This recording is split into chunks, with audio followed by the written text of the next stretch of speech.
Presented by McDonald's of Glasgow, it's time for the Brown Sports Bag. From the heart of the Barrens, a weekly local sports machine. Alongside John Butler, here's your host, James Brown.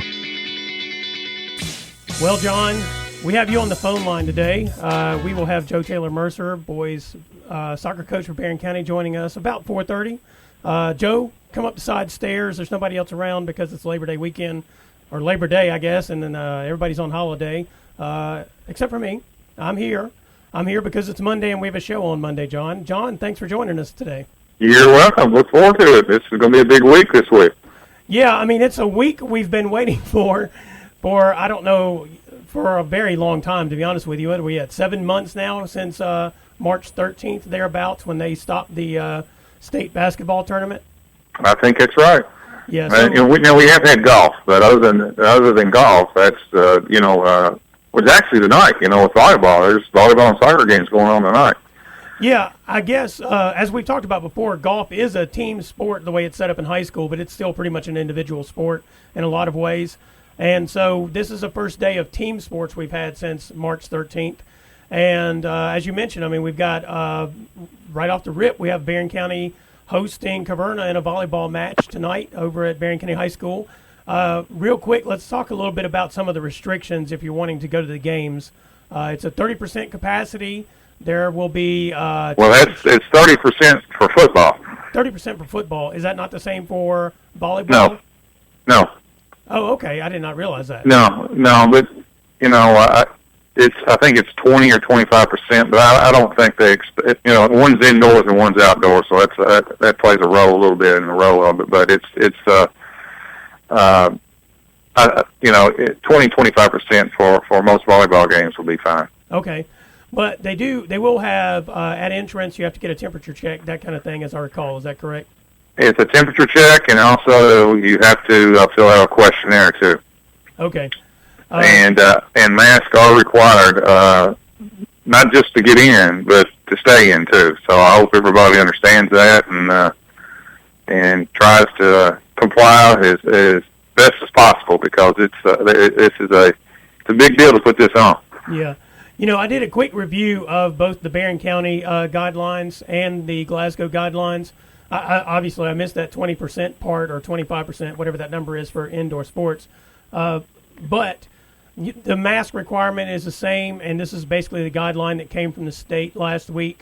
The schools around here are following that guideline, and that's to be expected. I mean, if people wanted to have this opportunity to have fall sports, and you have this opportunity, please follow the guidelines. I mean, and don't get all huffy and puffy with the people at the door at the different sporting events you may want to go to, because they're being tasked to enforce these guidelines to, for you, in order for you to come in and watch That's exactly right, and and also the local health department had to approve of this as well. So there's a lot of there's going to be there's a lot of guidelines, and for the whether you go into the volleyball, every other row I think is available.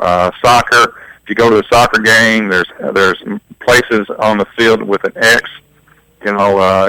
That's where you sit. At the X, and the way it works is you can sit with your family, or people who you rode with can sit together like that, but everybody else has to be 6 feet apart. Right. So anyway, and I guess the main thing is the guidelines are there. Don't harass the people at the gates who are, allowing you in. Just go with it. Enjoy watching your children play fall sports. That sounds like a good plan. Yeah. And meanwhile, so it's also, we mentioned volleyball. The Glasgow Lady Scotties soccer team is playing at Clinton County tonight. I think everybody basically is playing tomorrow night in some sense. We will have more schedules on 104thescore.com. Right now we have the golf schedules up there and the football schedules. And because of the kind of flexibility that exists with some of these schedules, we will post whatever we have on 104thescore.com for volleyball and soccer and those sports, cross country. And then we'll adjust those as they go along. If things change, they will change. I'd say everybody just needs to be flexible as we go forward as well. That's right. That's exactly right. All right, so I guess on Friday night you will be in the booth for Barren County with Jay Turner, and will Robert Bauer be with you guys this year? That is the plan. That's the plan right now. That we this is about our, I guess, 20th year of doing this. So that's the plan. So we're looking forward to it. It's always have a good time with those guys, and hopefully we'll have a good year. And who's to say that maybe our Jay's voice is probably more important this year than most years, because not everybody can show up and come to the game. Yeah, and those games are broadcast on 103.7, Nash 103.7, and they are streamed both on Nash and 104thescore.com, so you can find those. We'll put those links out the day of the game, so if you're not near a radio, you can always catch it on your phone, and there are ways to use. You can get to it through Facebook. We'll put that info out, so please make sure you pay attention to that stuff as well. I'm looking forward to it. Barren kicks off with a rivalry game with Monroe County. I know some people don't think of it that way, but I kind of see it that way. Oh, there's no question about it. It is a rivalry game. It's a game that normally is intense and hard hitting, and all the things that you can think of. It's that normally is the case with these games, and throughout the years it's been some really good games, and it's the first time I can remember we've opened up with them.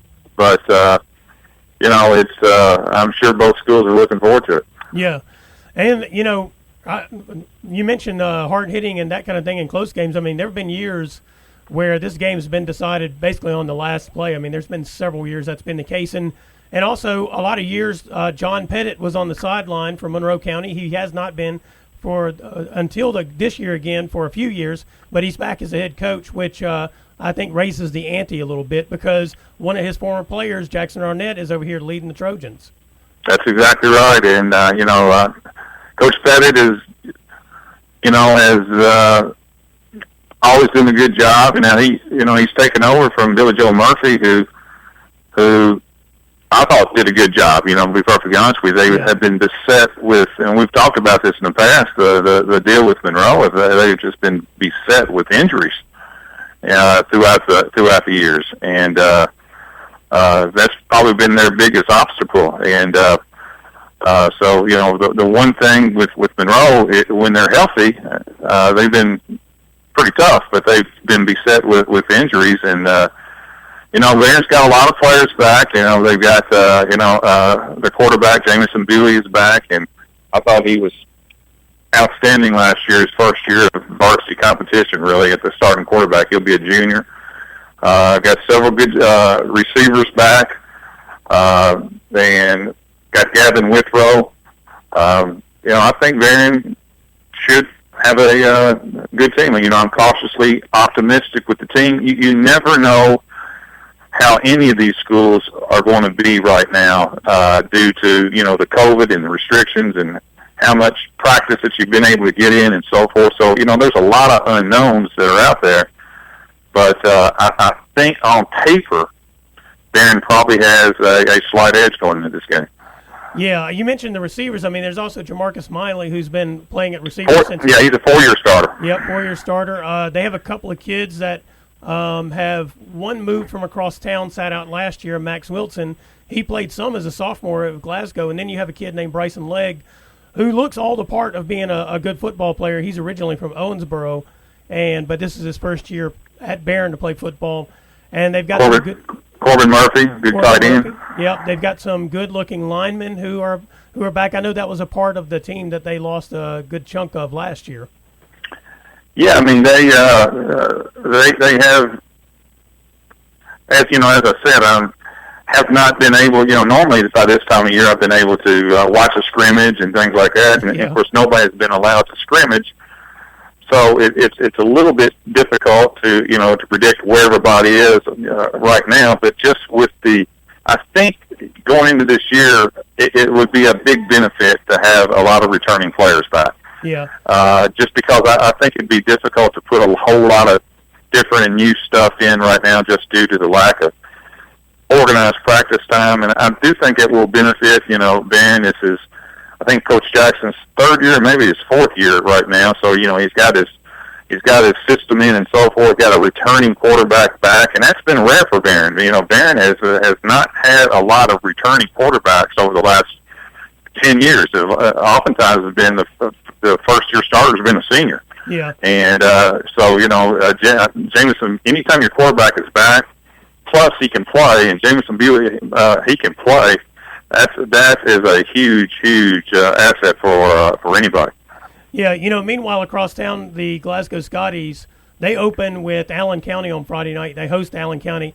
That's always a dogfight of a game. I think Allen, I saw in the preseason, Allen is picked to actually win that district they're in, which includes Franklin, Simpson, and Warren East and Warren Central, because they're returning a number of solid players as well. And Glasgow is kind of, I guess this would be a transition year for them, because they've had 2 consecutive years where they had, one year they had a great offensive line. The next year they had most of their skill players returning, including Tanner Abernathy and Nick Mitchell. That would be last season. But those guys are gone, so they're looking at a bunch of guys who they're going to need to step up, especially, like a quarterback with John Carter Myers, and then they've got to find the right running backs.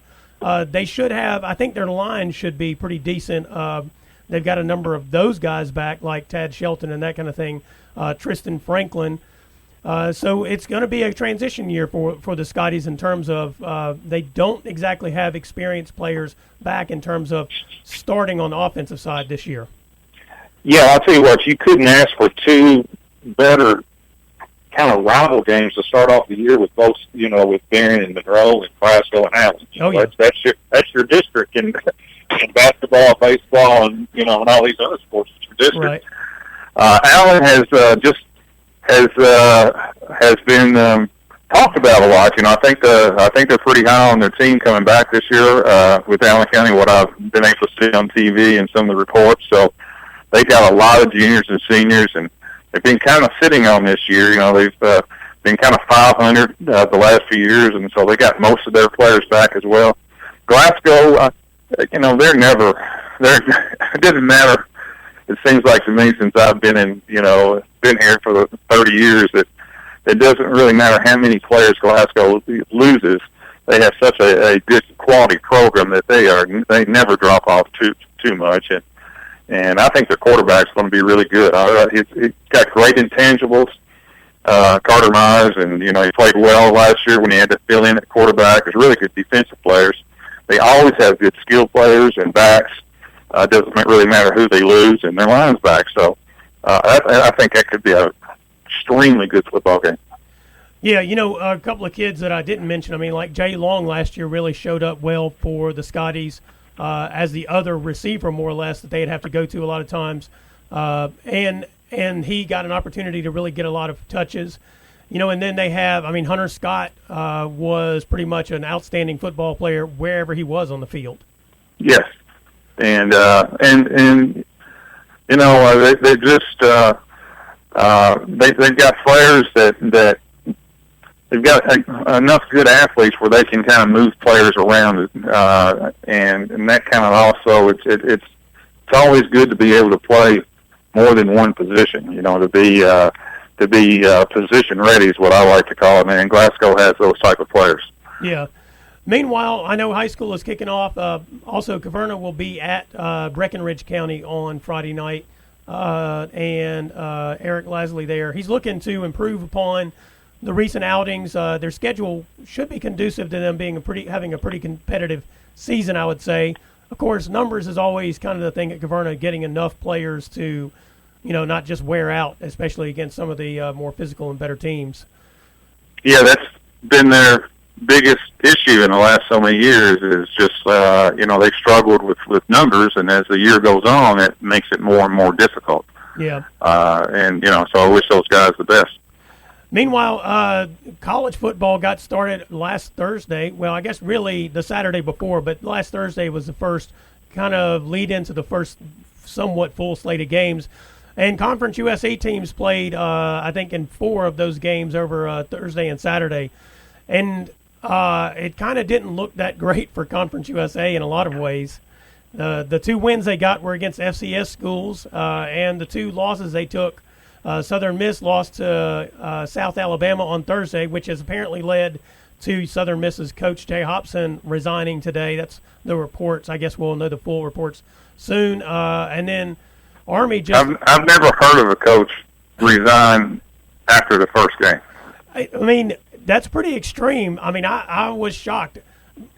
The thing was, they really did not look good on Thursday night. But then again, I mean, who did look good in the first week of the college football? Yeah, I don't know how you judge anybody this year. I'll just be quite honest with you. I don't know how anybody is fairly judged this year. And I hope he wasn't forced out just based on that performance. But, you know, you're from Mississippi and things like that. They take their football pretty seriously down there. They do, but they don't usually take it that seriously at Southern Miss. Yeah, that's a little, in my opinion, extreme. Yeah, and I did think Marshall had no trouble with Eastern, but I don't know how good Eastern is. Yeah, Marshall's quarterback looked really good, and so what is he, a freshman? And I think he looked really good. Marshall's offense looked really good. I'm with you though. Eastern, I think, had minus 8 yards of offense, maybe at halftime. So, yeah, that's a little embarrassing. Yeah, they weren't real competitive, so that you could measure Marshall in any way. Right. That's a little bit embarrassing when you're 0 for whatever. Right. That's not. I mean, you prefer to score a little bit, you know. Yeah, put some pressure on the other team. Yeah, and of course, Middle was drilled by Army, and we were talking off the air. You know, that doesn't sound good. I think it got beat 45-0, but I can't imagine having a tougher opener than playing one of the schools that runs that wishbone veer, whether it's Navy or Air Force or Army. That's a tough opener for anybody, in my opinion. Yeah, I mean, Army is always a tough team to deal with when we see them play, other, high-profile programs and that kind of stuff. I would say, though, that on the flip side of that is kind of the same deal with EKU. We would have at least liked to have seen Middle Tennessee's offense show some life. And Middle has, what I've noticed in the last, so many years that I paid more attention to Conference USA, has been able to score. I mean, their offense, they've been good, but the Black Knights, is that right? Is Army the Black Knights? That's right. Yeah, they put a hurting on them. They made Middle Tennessee's offense look like it was from medieval times. Real quick, so Western opens with Louisville on Saturday. That's a great opener, I think, for fans of college football in the state of Kentucky. Yeah, I agree, and that's a tough opener for Western too. I think Western will be good this year. I mean, they got to replace their quarterback, and they got the Maryland transfer, and so far, Coach Helton has been successful, obviously, with some of these quarterback transfers. They've relied on the Arkansas transfer last year, who played real well for them. Yeah. But Louisville, Louisville is expected to be one of the top 3 or 4 teams in the ACC. They have almost every one of their offensive players back for the most part. They got the quarterback back, and Cunningham. He's really, really good. They had no trouble scoring last year. Louisville's problems with stopping people. So if the defense of Western, which was a strength of last year, will really be put to task against the Carbs. Yeah, I do think it's a case of, usually a lot of times in a regular season, the offense is behind the defense when you open the season a lot of times. This year it would seem that would be even more exaggerated, and I suppose we shall see, how that pans out, because if that is the case, I would say that does give Western some level of a fighting chance because, their defense, I do believe, should be good again this year.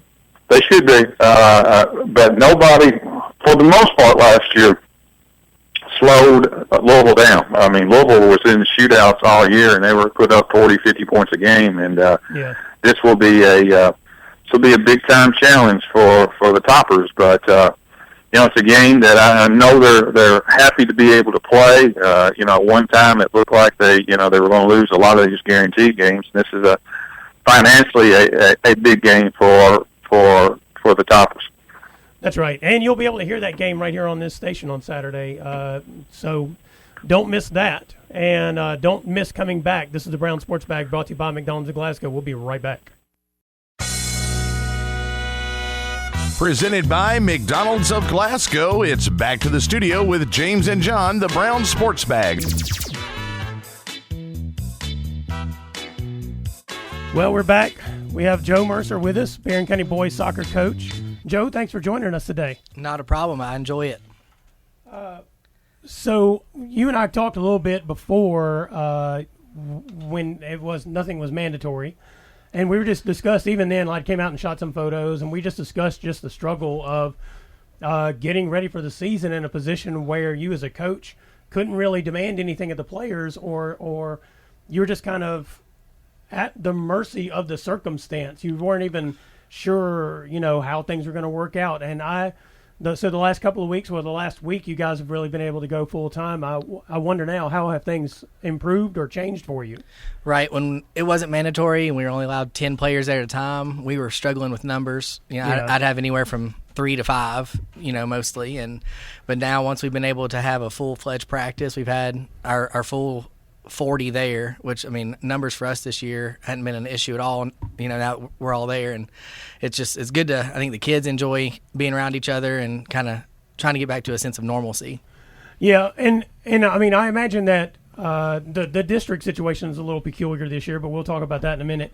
I imagine there are some good expectations on your part and probably even some of your older players, because you guys had success last year as the season went along. I think Aiden ended up being the state leading goal scorer. Is that correct? That's correct. And then I think Seth, was he the number one assist leader? He led the state in assists also. Yeah, so you've got a couple of guys up front, midfield and up front, that you can count on to get goals for you and score for you.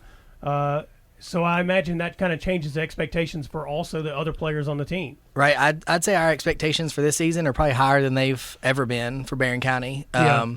We lost 4 seniors, and they were our starting back 4 by the end of the year. But other than that, we return the rest of our starters, and all of our bench players. Have a few new players coming in that have never played before but are very athletic and are, I think, going to fill some spots. So expectations are really high. We have to find other people other than Seth and Aiden to get involved. Yeah. A 2-man attack's great, but it'd be awesome to have a 4, 5, 6-man attack. Yeah. So that's kind of the thing we've been trying to work on the past couple of weeks, is getting everybody else involved, having them show up in the right spots so we can play, quick passes back and forth to try to expose some gaps. Well, and I imagine last year part of what may have happened was when you have 2 players like Aiden and Seth who can kind of dominate a game in certain ways, other people may wait for them to do something. Is that kind of what you saw happen last year? That's exactly the problem. Just kind of high school boys. They sit back. Hey, they're better than me. They can handle it, and kind of sit back and watch it unfold.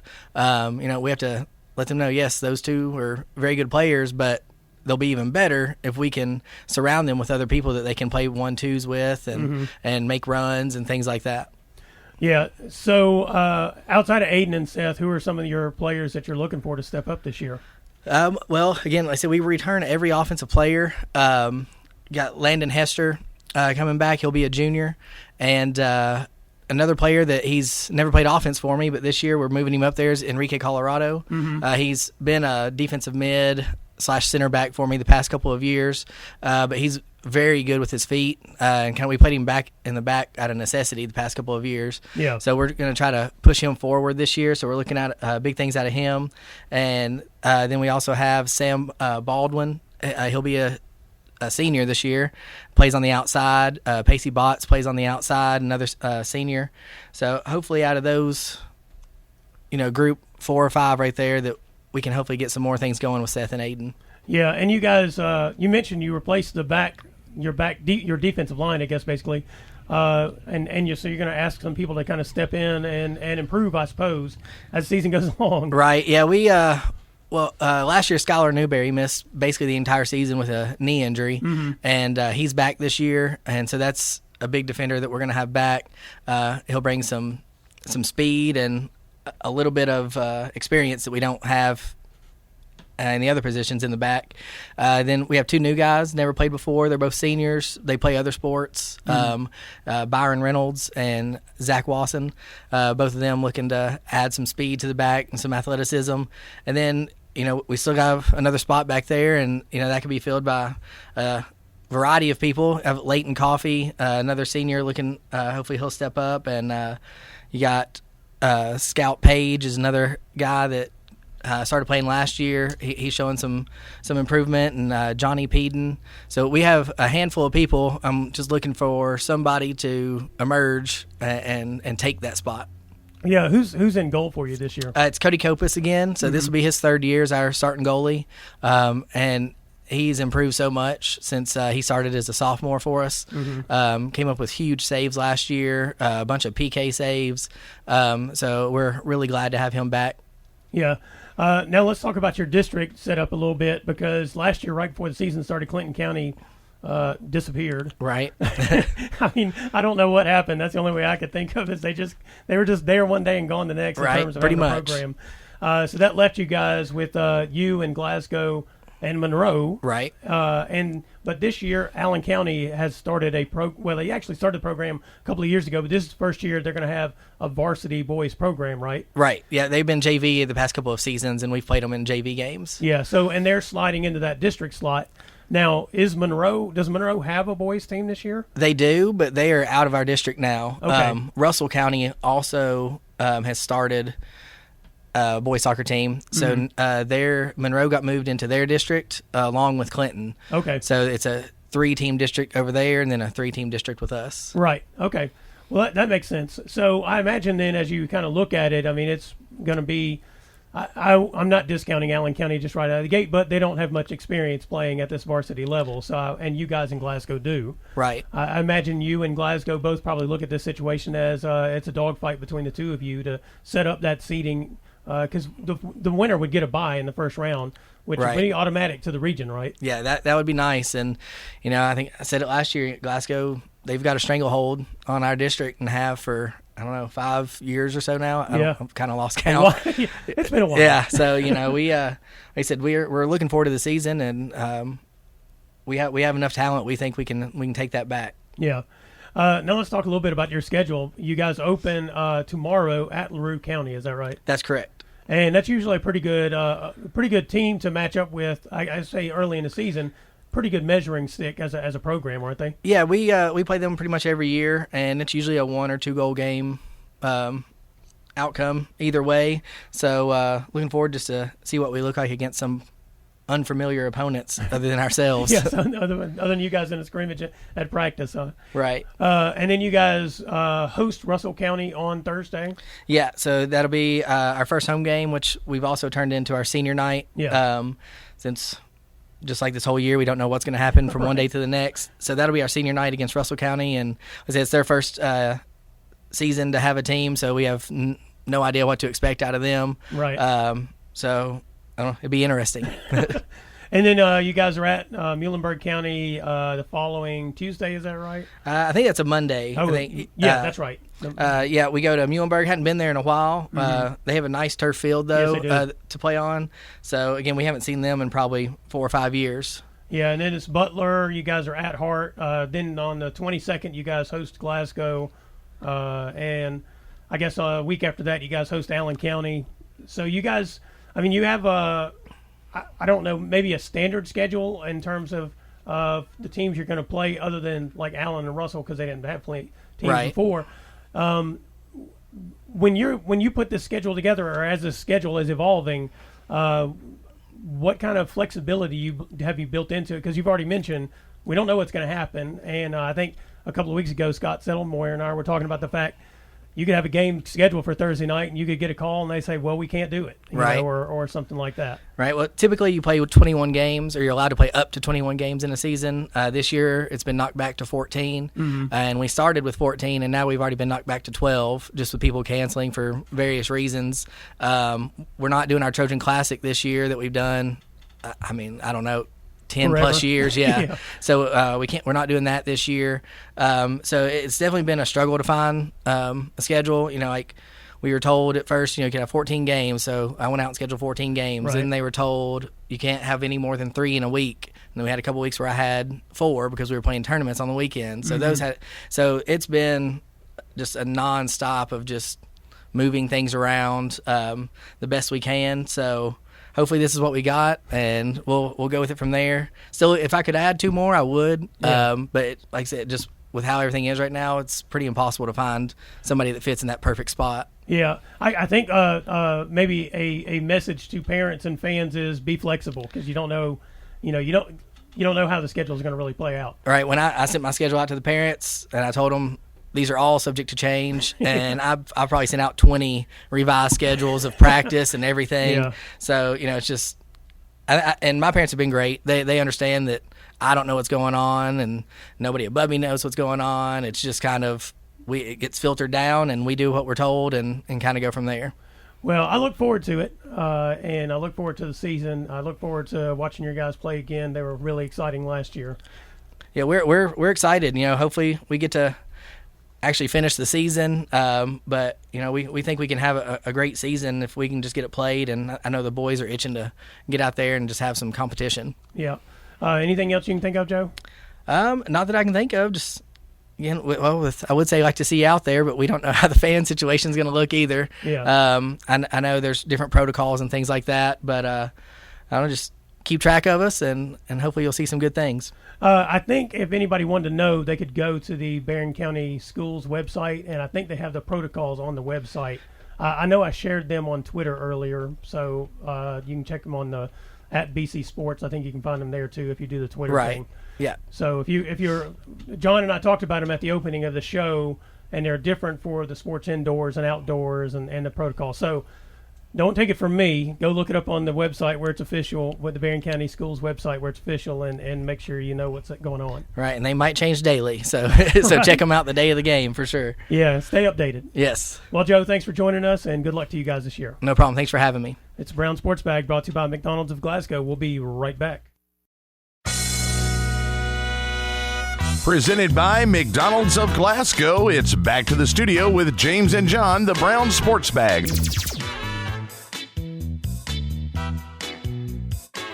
All right, we're back with John Butler. I want to thank Joe Mercer, Barren County boys soccer coach, for joining us to talk about his squad. Good luck to them this season. Should be an exciting one for them and for all the soccer programs around here. I think it'll be a pretty interesting season. We're going to shift gears to the NBA playoffs, and I've got a question for John Butler. Is his cousin Jimmy Butler the best basketball player in the NBA right now?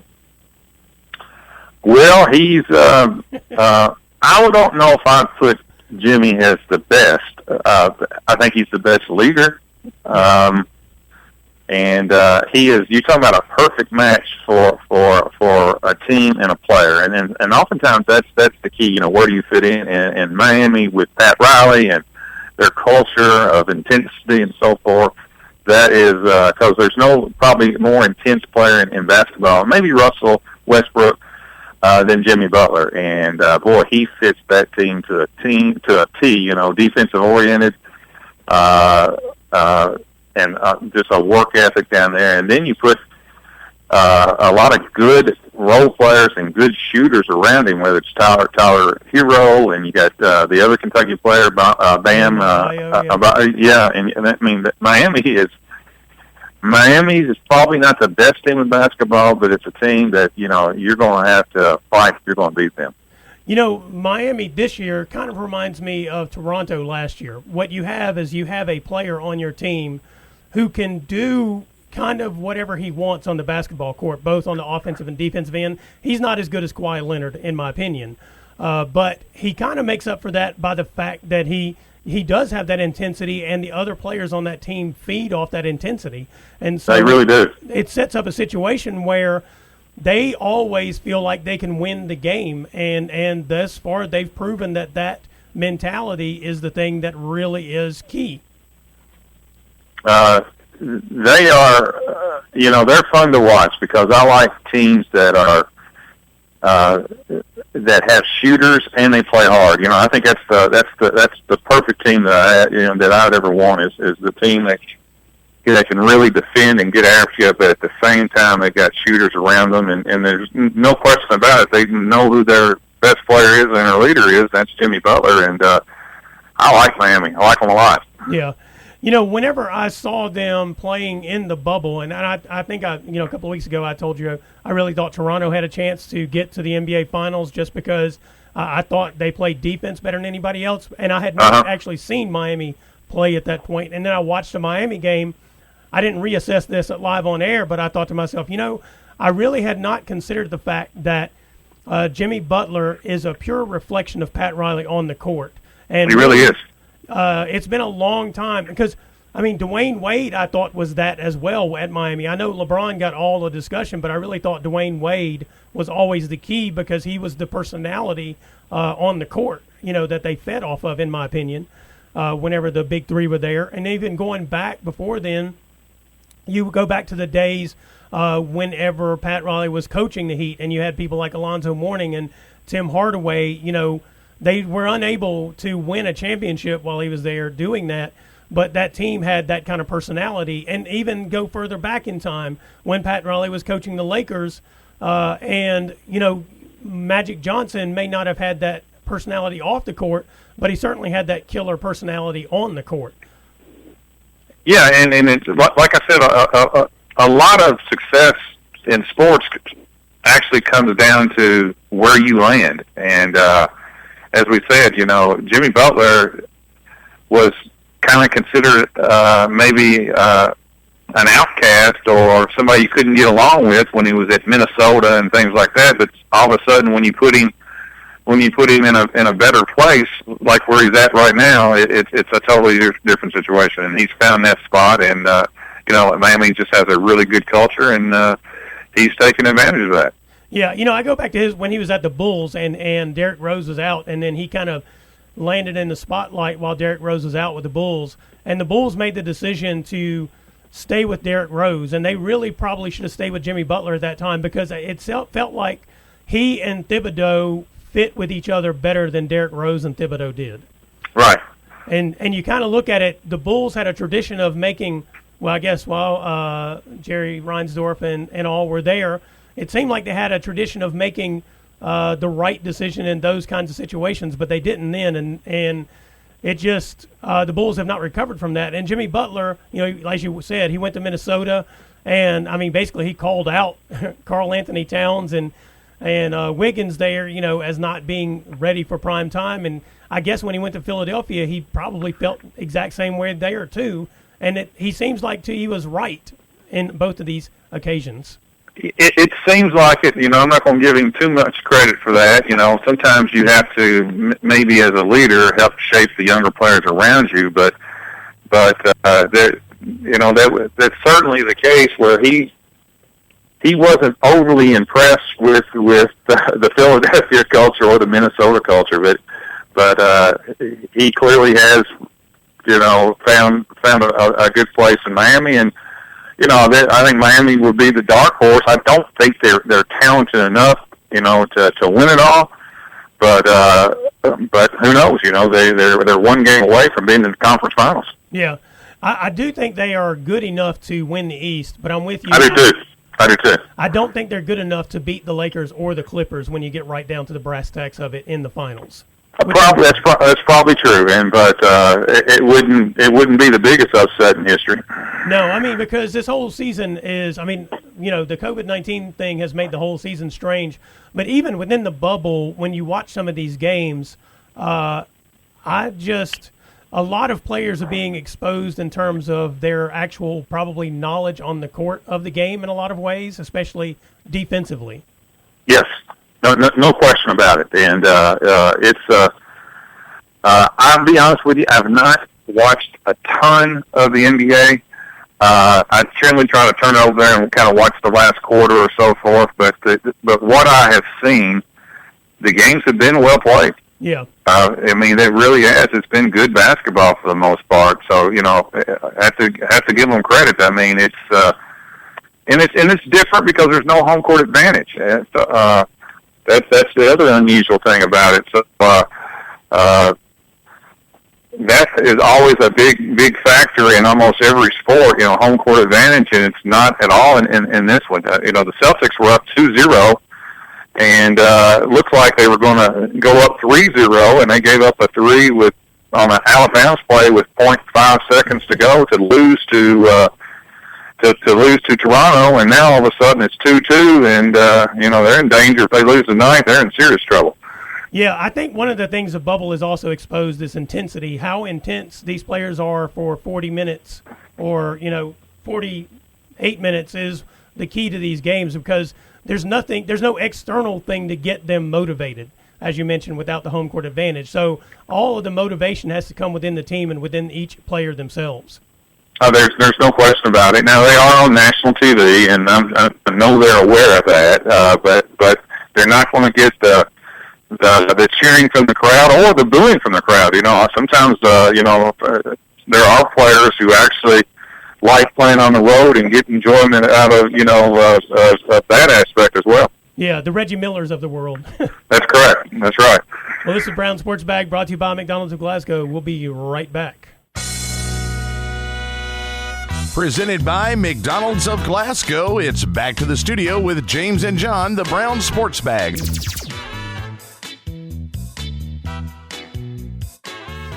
Well, John, it's that time of the year when people are doing fantasy football drafts. I think you did yours earlier today. I'm doing mine at like 8 o'clock at night if I make it back in time for the volleyball match. Otherwise, I've got it preset to pick some people for me. We'll see how it does.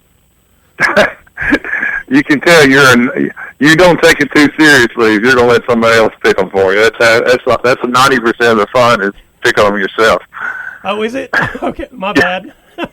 No, I went in and did the ranked draft thing ahead of time, so that hopefully it does pick somebody good. Okay, all right. It doesn't sound like you have a lot of money invested in it either. Yeah, absolutely zero, as a matter of fact.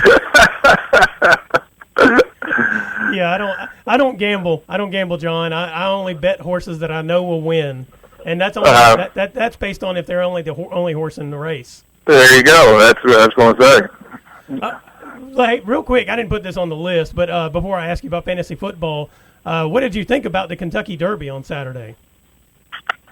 I was surprised with the winner. To be honest with you, that I was a little bit surprised at. But it went over about as well as it could go over. Without a crowd. So it went off spotless all in all, and the Tisdale, the favorite, ran well, just not good enough. No excuses, what I could see. Yeah, Bob Baffert, that's his sixth Derby. He ties the all-time record, and he's just an incredible trainer, especially with 3-year-olds on the dirt. Right. Yeah, and also he was supposed to have, I think, 2 horses in the race, but one of them got scratched right before they went into the stalls because it decided to act up, I guess. Didn't want to do that's actually Bob Baffert's other horse. Yeah. Yeah, 1,000 words. Yeah, and so that left him 1 in the race, and so that's how he got the win with 1 in the race, and that's all he needed. Yeah, that's all he ever really needs, isn't it? Yep. So back to the fantasy football thing. You did your draft today. How did your draft go? I don't know. I didn't feel I had to do it virtual, and I've never done it virtual. So that was a little odd, and I never got a real good feel for what I was doing. If I look at my team, I'm not real happy with it. I got a good quarterback, but that's. I wouldn't say I had a lot of great picks after that. I do have Patrick Mahomes. It's kind of hard to go wrong with him. That seems like probably the only thing you're really going to need. No, I'm afraid not in this league. You're going to have more than him, but he will keep me in it. I'll just say that. As long as he's healthy, I'll be in the race because he's such a dynamic player, and so I should be around as long as he's in it. But I'm not too confident in some of my other picks. I have put our man from Louisville, our man from Ravens, Lamar Jackson, as my number 1 selection. I think I would like to have him above anybody else. But, you never know. The Ravens may try to switch up the offense a little bit this year so he doesn't have to run so much. That just means more throwing touchdowns. Yeah, you would hope so. And, I mean, look, last year his receiving core was one that was kind of inexperienced in a lot of ways, and so they've grown up together. You would expect his passing game to improve with the improvement of his he got better every year at Louisville, and as long as he stays healthy, he will have a big year. And I worry about it, but I've never seen him take a big hit. And I watched every college game he's played, and I watched him in the pros. He's so agile and quick, he never takes a hit. Yeah. But as long as he can stay healthy, he's going to put up big numbers. So do you think it's still advisable to take running backs as your number one pick usually? Well, in all seriousness, if you want me to be serious just for a second about it, it all depends on the scoring. Every fantasy football league is different in terms of scoring. In most normal scoring leagues, your running backs is what people go after because there's a premium for that. And quarterbacks actually do not get the same amount of points in most. It's just kind of the opposite of real football. Yeah. The league that I'm in, quarterbacks are very important. So that's the quarterback is extremely important. But in most normal fantasy leagues, it's actually weighted more toward the running backs. And that would be Christian McCaffrey would be the number one pick in many leagues. Yeah, I think I put him in my number 2 slot. And that didn't – I to be honest with you, I actually think Christian McCaffrey will have a big year because they have Teddy Bridgewater there as their quarterback, which means Teddy Bridgewater's job is going to be to get the ball to Christian McCaffrey as much. The only thing I worry about him is that he has been injury-free for his first 3 years, and he has really carried a lot, and he just signed a monster contract. And sometimes, after playing that position, and he's not a big guy. Yeah. There's some regression a little bit, but I do think Teddy Bridgewater, it does help him. Yeah, because, the thing about Teddy Bridgewater is, he looked really good with the Saints last year, which is his first real playing that he's done since his leg injury. He looked really good, and that allows the Carolina Panthers offensively to probably do some things they weren't doing before, which maybe also puts Christian McCaffrey in a position where, he does run the ball a fair amount, but, he's a bigger threat in the open field, so that allows him maybe to put him in position so he doesn't take so many hits at the line of scrimmage and that kind of thing. It could be. That's correct. Of course, they got a new coaching staff, too. The guy from Baylor, it's his first professional job he's in, but, they're in a tough division. They're in there with Tampa and Atlanta and New Orleans, so it's not an easy division, but obviously, we've mentioned 2 Louisville quarterbacks, and Lamar and Teddy Bridgewater. I wish them both the best. Yeah, you mentioned Tampa Bay there. I wonder if this is not the year. There are 2 things about this particular year. If this is not the year where, Tom Brady is old as all get out for a professional football player, and this is the year where he takes hits that he just can't get back up from at his particular age. Plus, he's not in New England anymore. And on the flip side of that, I am fascinated to see what Bill Belichick does with Cam Newton. Yeah, I do. I think it's interesting. I think Tampa will be significantly better with Tom Brady. They're not going to make near the mistakes. I don't think the fantasy numbers for the receivers are going to be any better because Jameson Winston, he threw it every which way, and he had a great year. He had 30 touchdowns himself. I don't know if Tom Brady will do that, but I can promise you Tom Brady will not have 30 interceptions. Yeah, that'll be the difference. That'll be the key difference. It will be. And Tampa Bay, I expect them to be in that 9-10 win mark. Yeah. And meanwhile, Bill Belichick's wanted a player like Cam Newton probably for a very long time that he can utilize all of his physical skills, things that he couldn't do with Tom Brady. We'll see. I'm not convinced of that. I'm convinced how great of a coach that, Belichick's a great coach. Yeah. Great coach. But they've had 7 or 8 players who have just decided not to play this year due to COVID. Yeah. And really good players. So we'll see. We got to get out of here. All right. Brown Sports Bag brought to you by McDonald's of Glasgow. We'll be back next week. Thanks for listening, and be sure and join James and John once again next Monday at 4 for the Brown Sports Bag, a local weekly sports machine presented by McDonald's of Glasgow.